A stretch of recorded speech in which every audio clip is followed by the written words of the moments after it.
summer is sadly over, and we're all kind of getting back into the routine as we speak.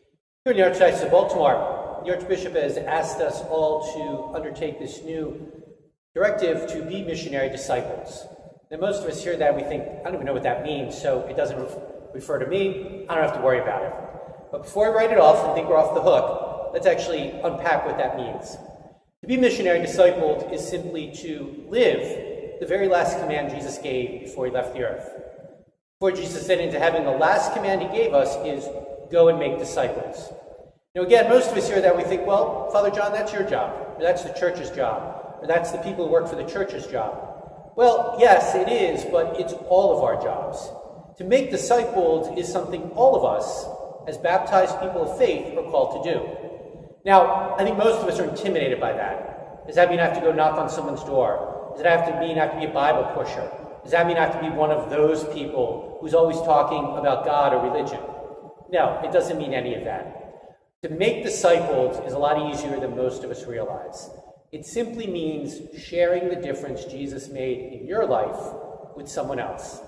That's what the apostles did.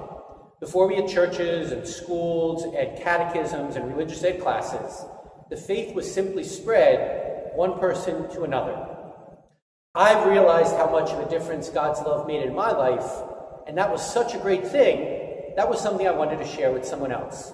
And I did that in big ways, in little ways, by word and by example. And my friends, all of us can do that. But first, Jesus has to mean something to me. I have to love Jesus. I have to realize how much he loves me and respond to that invitation. So to be a missionary disciple first means a change in my heart, to really recognize what the difference knowing and loving Christ makes to me. Because if that's not something I've realized, then how can I share it with someone else?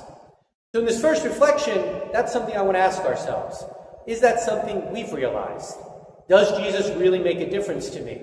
Does he change my life? Does he give me purpose, direction, meaning, understanding in the challenges of life?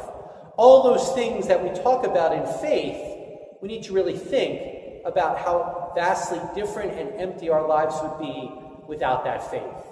And once we realize the value of our faith and our love of the Lord, then we have something to share. Then we have something to give to someone else. And I dare say for all of us, when we really think about it, our faith does make a difference.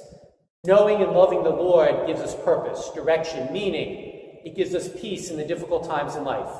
So that's something once we realize for ourselves, then we have something to share with someone else. The sharing is what we'll talk about next week. But this week, let's realize the difference God makes to me so that I then can have some good news to share with someone else. Not a sermon, not a task for us to worry about, but something all of us are capable of doing.